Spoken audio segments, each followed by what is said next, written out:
Nikki Moet. You're watching MacDuff NYC. I hope you enjoyed the show so far. We're reviewing The Weight of Water, which is an off-Broadway play at the Producers Club. We interviewed Myra Slotnik, David Drake, the director, and Janine Masai as the lead actress.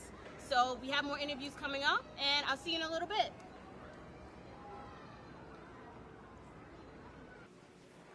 Hey, this is Nikki Moet. You're watching MacDuff NYC.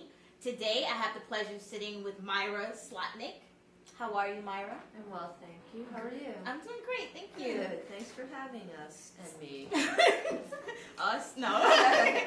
So Myra is the playwright for The Weight of Water, which is a play that will be performing during the week of May 12th through May 16th at the Producers Club. Right. Yes. And tell us, give us a little synopsis of The Weight of Water. All right. The Weight of Water takes place 9 days after Hurricane Katrina. It's about a woman by the name of Pearl Haynes who survived the storm okay, and she's doing all right by herself. And then suddenly 2 rescue workers wash up on her doorstep and try to remove her from the only home she's ever known for over 40 years. And that's sort of the backdrop of the play. Okay, and it sounds very interesting. I hope it is. Yes. I'm sure it is. And you wrote this play. I did write this play. How did you draw? What did you draw from to come up with the play? The lead is African American. Right. It's based around a natural disaster. Right. Tell us how this started. Well, funny about it. Me being a white Jewish woman from Provincetown, Massachusetts, there was a time in my soul that I had to worry about, I think for a second, like what right do I have to be writing for an African-American character seriously. I really thought that. I thought I didn't want to offend anybody with the language. I didn't, So there was a little bit of that. There was a little moral dilemma, and then the character spoke to me loud and clear and would not stop speaking to me. And she originated really in a very short play. She wasn't the same character. She wasn't the same person. It wasn't the same situation. But the seedlings of the character originated in a short play that I wrote called Dirty Laundry, about a woman in a laundromat in New York City who just couldn't really keep to herself. And so that was the beginnings, seedling stages of Pearl Haynes. Okay. That sounds great. So there's Pearl Haynes, and how did you think of the 2 men, like, just arriving out of nowhere? Well, actually, they're not 2 men. It's a man and a woman. It's a man rescue workers. Okay. So there's a male and female rescue worker. How did I arrive at them? Again, the tragedy of Katrina was really what inspired this play more than anything. So I didn't have to make up a whole lot of stuff. That's true. I had a built-in crisis right there and conflict. Have you experienced anything like that before? Well, Hurricane Sandy in very minimal ways on Cape Cod, but nothing like you guys in New York had here. Okay. If Hurricane Sandy hit Provincetown, we wouldn't be there anymore. But so yes, I've experienced weather on the East Coast, but nothing like the devastation that happened here or happened in New Orleans. And I was, really moved and sort of, destroyed by what I witnessed happening to people, and the lack of help that came. And, this felt like, to me, a marginalization of a people. They were left there at the Superdome with nothing and no one, no water,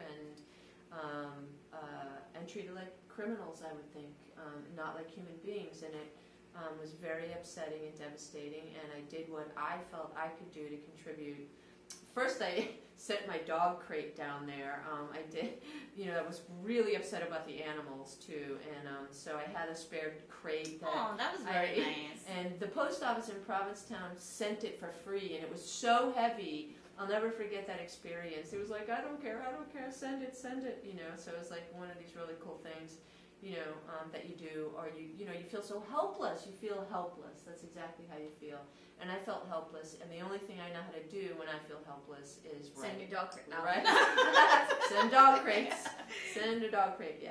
So what other works, well, before I ask you that question, Yeah. I've read that as soon as you've seen the work of David Drake, and earlier in the show, you've seen an interview with me and David Drake, right. Who's the director of the Right. play. When Right. you've seen his work, you Right. knew he had to direct this play. Yes, I did. I've never worked with anybody as amazing as David. I won't work with anybody else. He knows that. He's like his biggest nightmare. But he's a visionary. The play that you will see, and the play that people saw in Provincetown, the world premiere in 2011, we also did a reading at the Abingdon Theater in 2012, Very just nice. this past November. Okay. Now it's in its full incarnation in New York, and the play that you will see is not exactly the play that I wrote. It's the play that he brought to life. There are things in the script now that I did not write, that they mined these beautiful moments in the play came to life through David's vision and the actors' collaboration. Very nice. They brought things to life that I hadn't thought about. Your play evolved. Your writing just evolved. It's a collaborative thing in this play in the truest sense. So I've seen David's work many times. He's also a tremendous actor, and that's one of the reasons why I love him as a director, because he's a tremendous actor. He loves actors. He knows the process. He knows how to lift them up and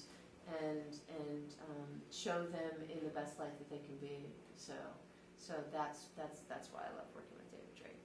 And tell us about your other works. I've written many plays that have been produced all over the country, and I've also produced a short play festival for the last 6 years called Universal Theater, Okay. where playwrights from all over the country and the world come to Provincetown, and it's and put on short plays, and we house them and feed them and share this beautiful place. I don't know if you've ever been to Cape Cod or Provincetown, Massachusetts. I haven't. It's beautiful. I've heard. It's beautiful. And, There's a lot of deals on Living Social for Cape Cod. Take advantage of.